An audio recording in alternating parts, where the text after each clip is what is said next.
तो दोस्तों आज हम पढ़ने वाले सिविक्स क्लास 9th का चैप्टर नंबर 1 जिसका नाम है what is democracy and why democracy. तो दोस्तों नाम से थोड़ा वो समझ में आ रहा होगा कि यार किस चैप्टर में हम क्या क्या पढ़ने वाले हैं। तो पहले तो हम पढ़ेंगे कि डेमोक्रेसी क्या होती है, उसके बाद हम पढ़ेंगे कि आखिर डेमोक्रेसी हमारे लिए क्यों जरूरी है। तो चलिए स्टार्ट करते हैं। गाइस जैसा कि आप सभी जानते हैं कि इस दुनिया में कई सारे देश हैं और उन देशों को चलाने के लिए जरूरत होती है एक सरकार की, यानी कि एक गवर्नमेंट की। अब दोस्तों बात करते हैं गवर्नमेंट्स कितने टाइप्स की होती हैं। तो पहली होती है डेमोक्रेटिक गवर्नमेंट और दूसरी होती है नॉन डेमोक्रेटिक गवर्नमेंट। तो दोस्तों पहले हम बात करते हैं डेमोक्रेटिक गवर्नमेंट क्या होती है। तो दोस्तों ऐसी गवर्नमेंट जो कि जनता के द्वारा बनाई जाती है उन्हें हम क्या कहते हैं, डेमोक्रेटिक गवर्नमेंट। और दोस्तों जिस देश में डेमोक्रेटिक गवर्नमेंट होती है तो उस देश को हम क्या कहते हैं कि इस देश में क्या है, डेमोक्रेसी है। और अगर दोस्तों डेमोक्रेसी को सिंपल डेफिनेशन समझे तो democracy is the form of government which is the ruler are elected by the people. Simply democracy क्या है कि सिटीजन अपने रूलर्स का चुनाव स्वयं कर सकते हैं। अब बात करते हैं नॉन डेमोक्रेटिक गवर्नमेंट की। तो दोस्तों ऐसी गवर्नमेंट जो कि सिटीजन्स के अकॉर्डिंग नहीं बनाई जाती, मतलब जहाँ पर नॉन डेमोक्रेसी रहेगी वहां पर सिटीजन्स के पास कोई राइट्स नहीं होगा, कोई अधिकार नहीं होगा अपने रूलर्स और लीडर्स चुनने का।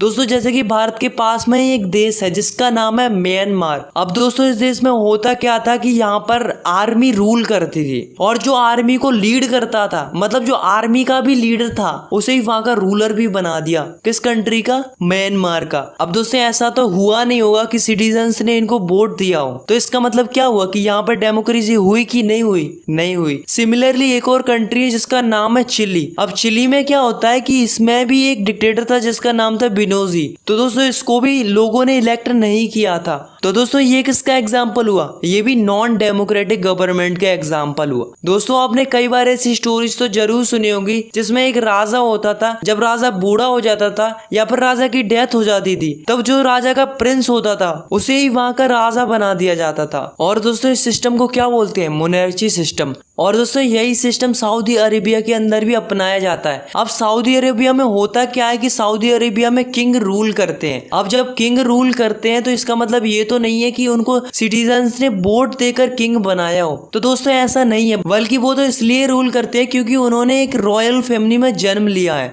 तो क्या ये मोनार्ची सिस्टम डेमोक्रेटिक है, नहीं है, क्योंकि यहाँ पर किसी के पास कोई ऑप्शन ही नहीं है अपना रूलर चुनने का। सो गाइस डेमोक्रेसी क्या होती है, जिसमें लोग अपने लीडर्स का स्वयं चुनाव कर सकते हैं। और नॉन डेमोक्रेसी क्या होती है, जिसमें किसी के पास कोई राइट नहीं होता अपना रूलर चुनने का। अब दोस्तों कई बार ऐसा होता है कि समझ में नहीं आता कि यार ये कंट्री डेमोक्रेटिक है कि नॉन डेमोक्रेटिक है। तो इसे जानने के लिए हमें बहुत ही केयरफुली देखना होता है कि ये कंट्री और ये गवर्नमेंट डेमोक्रेटिक है कि नॉन डेमोक्रेटिक है। तो इससे समझने के लिए हमें जानने पड़ेंगे फीचर्स ऑफ डेमोक्रेसी। तो फीचर्स ऑफ डेमोक्रेसी को समझने के लिए पाकिस्तान के एग्जाम्पल से शुरुआत करते हैं। दोस्तों ये बात है अक्टूबर 1919 की। अब हुआ क्या था कि जो पाकिस्तान की मिलिट्री थी वो पाकिस्तान के प्राइम मिनिस्टर के अगेंस्ट खड़ी हो गई। नवाब शरीफ जो कि प्राइम मिनिस्टर थे पाकिस्तान के, उनको पाकिस्तान की मिलिट्री ने फोर्सफुली हटा दिया और जो वहाँ की मिलिट्री थी वो वहाँ पर रूल करने लगी। अब दोस्तों हुआ कुछ ऐसा कि जो मिलिट्री को लीड कर रहे थे परवेज मुशर्रफ, उन्होंने अपने आप को वहाँ का चीफ एग्जीक्यूटिव घोषित कर दिया। अब बाद में उन्होंने अपना डेजिग्नेशन चेंज करके उन्होंने अपने आप को प्रेसिडेंट डिक्लेयर कर दिया। दोस्तों अब क्या हुआ कि 2002 में उन्होंने एक रेफरेंडम किया। तो दोस्तों रेफरेंडम क्या होता है कि रेफरेंडम वो होता है जैसे कि किसी भी पॉलिटिकल क्वेश्चन पर सिटीजन से उसका आंसर पूछा जाता है और फिर जो भी वहाँ के सिटीजन्स का आंसर होता है वही गवर्नमेंट को मानना पड़ता है। तो दोस्तों 2002 में रेफरेंडम का क्वेश्चन ये था कि परवेज मुशर्रफ को और 5 सालों के लिए प्रेसिडेंट बनाना चाहिए या नहीं। तो दोस्तों जो रेफरेंडम का जो रिजल्ट आया वो ये आया कि परवेज मुशर्रफ को 5 साल के लिए और प्रेसिडेंट बनाना चाहिए। अब दोस्तों हुआ कुछ ऐसा कि कुछ लोगों को जैसे कि पाकिस्तान की media, human right activist, democratic activist को ये लगने लगा कि ये जो रेफरेंडम हुआ है वो लीगल तरीके से नहीं हुआ है, मतलब कुछ ना कुछ गड़बड़ तो जरूर की गई है। दोस्तों जब परवेज मुशर्रफ को इस बात का पता चला तो उन्होंने अगस्त 2002 में लीगल फ्रेमवर्क इशू कर दिया जिससे उसने पाकिस्तान के कॉन्स्टिट्यूशन को ही चेंज कर दिया। अब दोस्तों इस ऑर्डर के अकॉर्डिंग प्रेसिडेंट्स के पास पावर थी कि वो national assembly and state assembly assembly को डिसमिस कर सकता था। और दोस्तों जो national assembly and state assembly के जो सिविलियंस कैबिनेट थे उनके काम को कौन कंट्रोल करती थी? National security council. यानी कि अपन दूसरे शब्दों में कह सकते हैं कि जो पाकिस्तान की मिलिट्री थी वही इन कैबिनेट के लीडर्स को कंट्रोल करती थी। अब दोस्तों पाकिस्तान में चल क्या रहा था कि जो पाकिस्तान के लोग थे वो नेशनल असेंबली और स्टेट असेंबली में वोट तो करते थे और जो जीतता था वो किन के कंट्रोल में आता था? मिलिट्री के कंट्रोल में। और मैंने अभी बताया पाकिस्तान की पूरी मिलिट्री किसके कंट्रोल में आती थी? परवेज मुशर्रफ के कंट्रोल में। अब दोस्तों ऐसा नहीं है कि नेशनल असेंबली और स्टेट असेंबली के पास बिल्कुल भी पावर नहीं थी, बल्कि थोड़ी बहुत पावर तो थी, मगर रियल पावर किसके पास थी? परवेज मुशर्रफ के पास थी। तो दोस्तों डेमोक्रेसी का फर्स्ट फीचर हमसे क्या कहता है कि डेमोक्रेसी के अंदर असली पावर उसके पास होनी चाहिए जिसे जनता के द्वारा चुना गया हो। और इधर पाकिस्तान में क्या हो रहा था कि लोग स्टेट असेंबली और नेशनल असेंबली में वोट तो डाल रहे थे पर असली पावर किसके पास थी? परवेज मुशर्रफ के पास थी। So the first feature of democracy is in a democracy the final decision making power must the rest with those elected by the people. अब दोस्तों बात करते हैं चाइना की। तो दोस्तों चाइना में हर 5 साल में पार्लियामेंट के लिए इलेक्शन होते हैं और दोस्तों उनकी पार्लियामेंट को क्या बोला जाता है? National people Congress. अब दोस्तों खास बात ये थी कि जो चाइना का जो प्रेसिडेंट बनता था उसे पार्लियामेंट के द्वारा ही सिलेक्ट किया जाता था। अब दोस्तों यहाँ तक तो ठीक था कि लोगों के द्वारा वोट डाले जाते थे और करीब 3000 कैंडिडेट्स में से किसी एक को पार्लियामेंट के अकॉर्डिंग प्रेसिडेंट बना दिया जाता था। बट गाइस प्रॉब्लम तो ये थी कि जो पार्लियामेंट के अंदर मेन एक ही पार्टी थी वो थी चाइनीज कम्युनिस्ट पार्टी। और भी पार्टीज थी मगर वो स्मॉल पार्टीज थी। और गाइस जिस किसी को भी पार्लियामेंट्स के इलेक्शन में पार्ट लेना होता था तो उसे चाइनीज कम्युनिस्ट पार्टी का अप्रूवल लेना होता था। तो दोस्तों खास बात तो ये है कि जो भी सरकार बनती थी चाइना की वो हमेशा एक ही पार्टी की बनती थी, वो थी चाइनीज कम्युनिस्ट पार्टी। अब आप खुद ही सोचो अगर एक ही पार्टी की सरकार हमेशा बनेगी तो क्या होगा? छोटी पार्टीज और नई पार्टीज को चांस नहीं मिलेगा और ना ही कैंडिडेट्स के पास चॉइस होगी और ना ही सिटीजन्स के पास। अब आप एक और एग्जांपल को देखो जिससे आपको बिल्कुल क्लियर हो जाएगा कि डेमोक्रेसी का सेकंड फीचर क्या है। तो दोस्तों ये एग्जाम्पल है मैक्सिको का। तो दोस्तों मैक्सिको में होता क्या था कि वहां पे हर 6 साल में प्रेसिडेंट के लिए इलेक्शन होते थे और दोस्तों वहां पर कभी भी मिलिट्री ने और डिक्टेटर ने रूल नहीं किया था। वहां पर इलेक्शन होते और जो जीतता उसे वहां का प्रेसिडेंट बना दिया जाता था। मगर दोस्तों हैरानी की बात तो ये थी कि 1930 से जब से मैक्सिको आजाद हुआ था तब से 2000 तक इलेक्शन एक ही पार्टी ने जीते हैं जिसका नाम था PRI यानी कि इंस्टीट्यूशनल रिवोल्यूशनरी पार्टी। और भाई जब एक ही पार्टी सारे इलेक्शन जीतेगी तो इस डर के कारण कुछ पार्टी तो इलेक्शन लड़ती भी नहीं थी और जो लड़ती थी वो कभी जीत नहीं पाती थी। अब दोस्तों आखिर ऐसा क्यों हो रहा था? तो दोस्तों ऐसा इसलिए हो रहा था क्योंकि जो PRI जो पार्टी थी वो जीतने के लिए किसी भी हद तक चली जाती थी और कई सारे डर्टी ट्रिक्स का इस्तेमाल करती थी इलेक्शन को जीतने के लिए। जैसे कि जो भी गवर्नमेंट ऑफिसर्स होते उनको अपनी पार्टीज की मीटिंग्स में बुलाती थी और जो भी गवर्नमेंट स्कूल के टीचर्स होते थे उनको जबरदस्ती फोर्स किया जाता था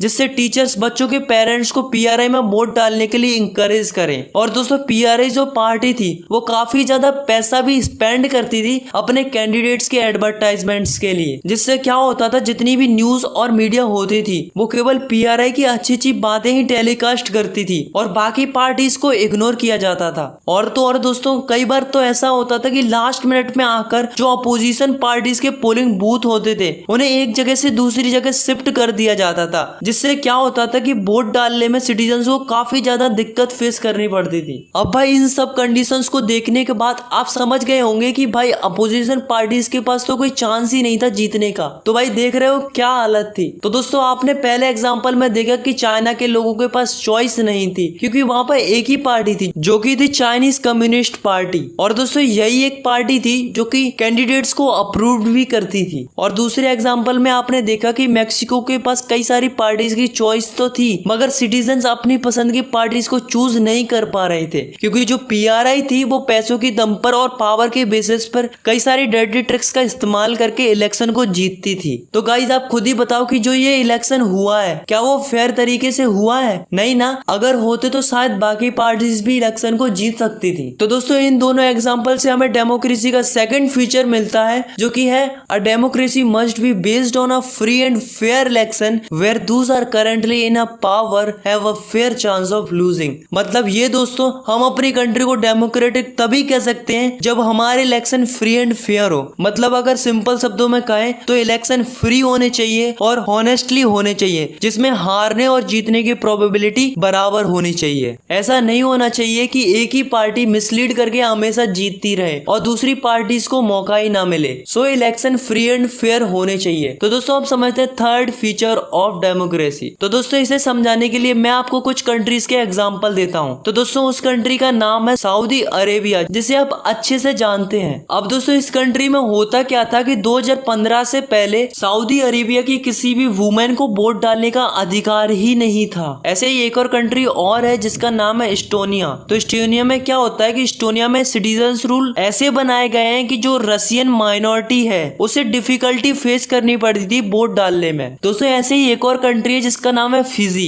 फिजी में ऐसा इलेक्टोरल सिस्टम है कि वहाँ के जो इंडिजीनियस फिजी हैं उनकी जो वोट वैल्यू होगी वो इंडियन फिजी के कंपैरिजन में काफी ज्यादा होगी। जैसे कि एग्जांपल के तौर पे आप मान लो कि दो कैंडिडेट है, पहला है राम और दूसरा है श्याम। अब मान लो राम को मिले हैं 2000 वोट और दूसरी ओर श्याम को मिले हैं 2001 वोट। अब आपके हिसाब से किसको जीतना चाहिए? श्याम को। लेकिन जीतता कौन है? राम, क्योंकि उससे जो वोट मिले थे वो इंडिजीनियस फिजी के मिले थे। और मैंने अभी अभी बताया कि जो इंडिजीनियस फिजी की जो वोट वैल्यू है वो इंडियन फिजी के कंपेरिजन में काफी ज्यादा है। तो गाइज आप ही बताओ कि ये गलत है कि नहीं है? गलत है। तो दोस्तों यहाँ से हमें थर्ड फीचर ऑफ डेमोक्रेसी मिलता है, जो कि है in democracy each adult citizen must have a one vote and each vote must have one value. मतलब डेमोक्रेसी के अंदर एवरी अडल्ट सिटीजन्स के पास अपना एक वोट है और उस वोट की एक वैल्यू है। ऐसा नहीं है कि कोई रिचेस्ट पर्सन की वोट की वैल्यू पुअर पर्सन के वोट की वैल्यू से ज्यादा हो। इंसान चाहे अमीर हो या गरीब हो और चाहे मेल हो या फीमेल हो, उनके वोट की वैल्यू इक्वल रहेगी और सारे सिटीजन्स को राइट होना चाहिए इक्वली वोट डालने का।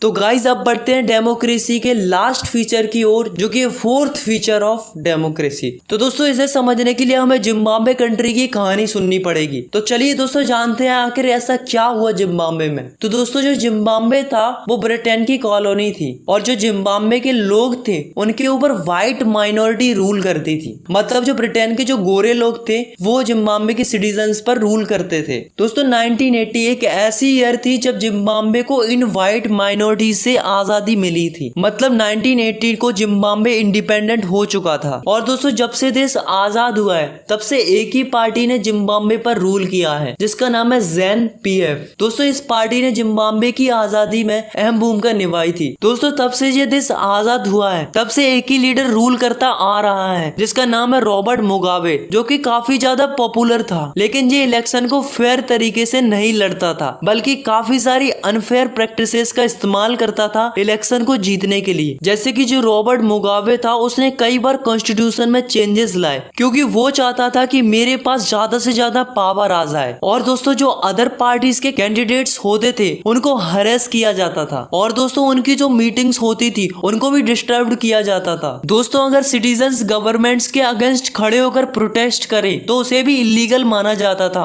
और दोस्तों जितनी भी जिम्बाब्वे की न्यूज एंड मीडिया थी उसे भी जिम्बाब्वे की गवर्नमेंट ने कंट्रोल करके रखा था। अब जो भी न्यूज दिखाई जाती थी वो गवर्नमेंट के फेवर में ही आती थी और गवर्नमेंट जैसा चाहती थी वैसा ही होता था। और तो और दोस्तों अगर कोर्ट भी गवर्नमेंट के अगेंस्ट कोई जजमेंट देता था तो गवर्नमेंट उसे इग्नोर करती थी और जो जज होते थे उनके ऊपर भी प्रेशर डाला जाता था। मतलब जिम्बाब्वे में कोर्ट की कोई वैल्यू ही नहीं थी। पर भाई ऐसा कब तक चलता? फाइनली 2017 में रॉबर्ट मुगाबे को रिजाइन करवा दिया गया। तो दोस्तों इससे हमें क्या पता चलता है कि किसी भी लीडर का पॉपुलर होना डेमोक्रेसी नहीं है, बल्कि इलेक्शन के साथ साथ हमें ये भी देखना होगा कि इलेक्शन से पहले और बाद में कंट्री में क्या हो रहा है। दोस्तों इलेक्शन से पहले ये जरूरी है कि नॉर्मल पॉलिटिकल एक्टिविटी हो रही हो और अपोजिशन पार्टीज को भी बोलने का राइट हो, और साथ में सिटीजन्स के बेसिक राइट्स को भी ध्यान में रखना चाहिए, जैसे कि प्रोटेस्ट करने का राइट, अपने ओपिनियन रखने का राइट्स, एसोसिएशन बनाने का राइट्स, और कानून के आगे सब बराबर होने चाहिए। और दोस्तों कानून का पालन अच्छे से हो रहा है कि नहीं, इसकी जिम्मेदारी किसकी होनी चाहिए?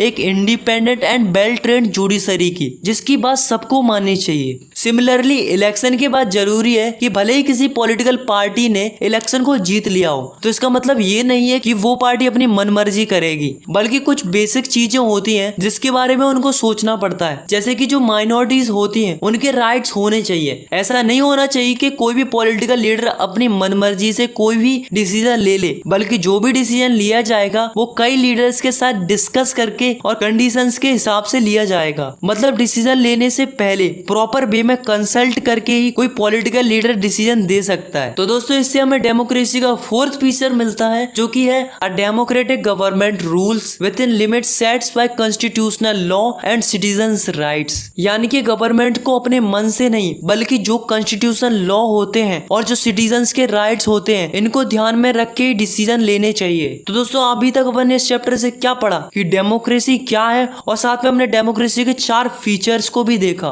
तो दोस्तों इन सब को देखने के बाद आपको ये लगने लगा होगा कि डेमोक्रेसी तो बेस्ट फॉर्म ऑफ गवर्नमेंट है, तो इसका मतलब तो सबको डेमोक्रेटिक गवर्नमेंट ही बनानी चाहिए। आपका कहना सही है, लेकिन हर एक अच्छी चीज पूरी तरीके से अच्छी नहीं होती है, कुछ ना कुछ कमियां तो जरूर होती है। ठीक उसी प्रकार से डेमोक्रेसी के अंदर भी कुछ कमियां हैं। तो चलिए जानते हैं कि ऐसे कौन कौन से डीमेरिट्स हैं डेमोक्रेसी के। So the next topic is arguments against democracy. तो दोस्तों पहला डीमेरिट तो यही है कि जो हमारे लीडर्स होते हैं वो हर समय बदलते रहते हैं। अब बदलने से क्या लॉस होता है कि जो गवर्नमेंट की स्टेबिलिटी होती है उस पर काफी ज्यादा फर्क पड़ता है, और साथ में अनस्टेबिलिटी भी बनी रहती है। और अनस्टेबिलिटी के कारण जो बड़े बड़े डिसीजंस होते हैं उन्हें लेने में गवर्नमेंट को दिक्कत फेस करनी पड़ती है। दूसरा डीमेरिट ये है कि आप तो जानते ही हैं कि डेमोक्रेसी में कई सारी पार्टीज होती हैं, और दोस्तों इलेक्शन को जीतने के लिए पार्टीज के बीच में कंपटीशन एंड पावर प्ले होता रहता है, जिससे आम सिटीजन्स को काफी ज्यादा डिस्टरबेंस होता है।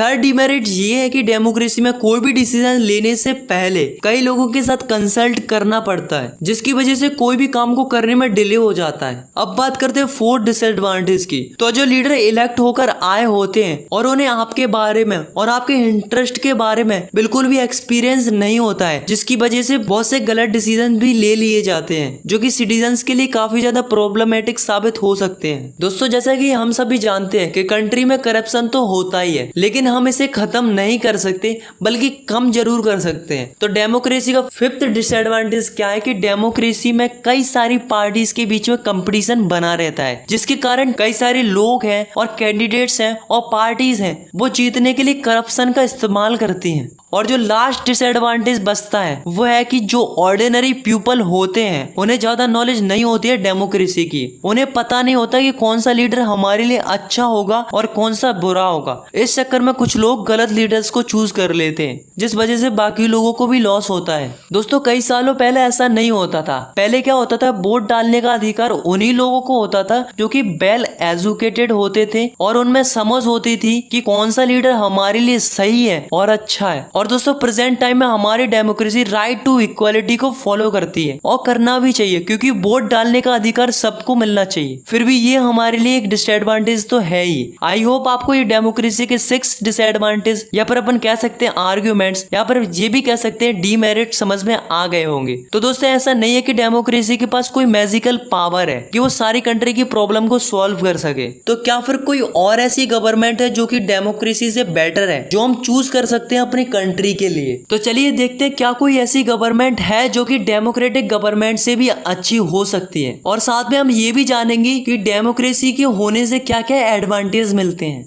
तो दोस्तों एक बार हुआ क्या कि चाइना में 1958 से लेकर 1961 तक एक ऐसा भयानक अकाल पड़ा जो कि एक वर्ल्ड रिकॉर्ड था। चाइना के लगभग 3 करोड़ लोग इस अकाल के दौरान मारे गए थे और दूसरी ओर इंडिया की भी इकोनॉमिकल कंडीशन इतनी अच्छी नहीं थी कि वो भी इस अकाल का सामना कर सके, लेकिन इंडिया में ऐसी फेमाइन देखने को नहीं मिली।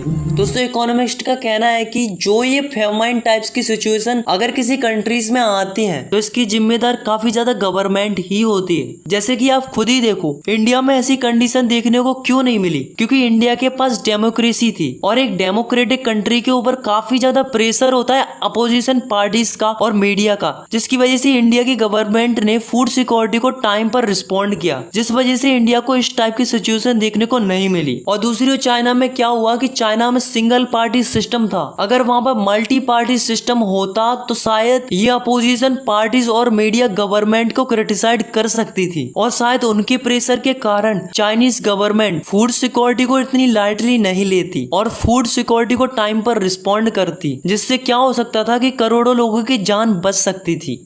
तो ये एक पॉजिटिव एडवांटेज है डेमोक्रेसी का, that is a democratic government is a better government because it is the more accountable form of government. और दोस्तों एक और अच्छी बात है डेमोक्रेसी की, भले ही डिसीजन मेकिंग में टाइम लगता है क्योंकि इतने सारे लोगों से कंसल्ट करना होता है और सबकी बात सुनी जाती है, इसलिए जो भी प्रॉब्लम होती है उसके बारे में सब लोग डिस्कस करते हैं ताकि फाइनली एक अच्छा डिसीजन सिटीजन के लिए ले सके। It means democracy improve the quality of decision making. और इसी से हमें डेमोक्रेसी का थर्ड एडवांटेज मिलता है जो कि democracy provide the method to deals with the differences and conflicts. Guys एक बात तो हम सभी जानते हैं कि सोसाइटी में अलग अलग प्रकार के लोग रहते हैं और हम ये भी जानते हैं कि उनके ओपिनियन भी अलग अलग होते हैं, जिससे उन दोनों के बीच में कॉन्फ्लिक्ट होना आम बात है। अब मान लो कहीं ऐसा हो जाए कि जो पावरफुल है उसका ही ओपिनियन सुना जाएगा और जो कमजोर है उसका ओपिनियन नहीं सुना जाएगा, तो क्या होगा? तो ये होगा कि कोई हैप्पी नहीं रहेगा और ऐसा करने से लोग बहुत टाइम तक एक दूसरे के साथ नहीं रह पाएंगे। तो दोस्तों डेमोक्रेसी अच्छी है क्योंकि डेमोक्रेसी में कोई परमानेंट लूजर नहीं होता और ना ही कोई परमानेंट विनर होता है। यहाँ सब अपने अपने ओपिनियन रख सकते हैं और सबके ओपिनियन मैटर करते हैं। तो ये तो बात हुई गवर्नमेंट की और सोसाइटी की। तो दोस्तों सबसे ज्यादा जो फायदा होता है वो हम जैसे नॉर्मल पर्सन्स को ही होता है, मतलब जो नॉर्मल सोसाइटी में लोग रहते हैं उनको ही सबसे ज्यादा फायदा होता है, because the democracy enhance the dignity of citizens. क्योंकि अगर हम पॉलिटिकल इक्वालिटी की बात करें तो जब हम अपना रूलर चुनते हैं तो सब इक्वल होते हैं, चाहे कोई जितना भी अमीर हो और चाहे वो कितना भी गरीब हो और चाहे कोई जितना भी पढ़ा लिखा हो और चाहे कोई कितना भी अनपढ़ ही क्यों ना हो, सबके पास ताकत है अपना खुद से एक रूलर चुनने की। तो फाइनली हमें क्या पता चलता है? Democracy is the better than other form of government because it allow us to correct its own mistakes.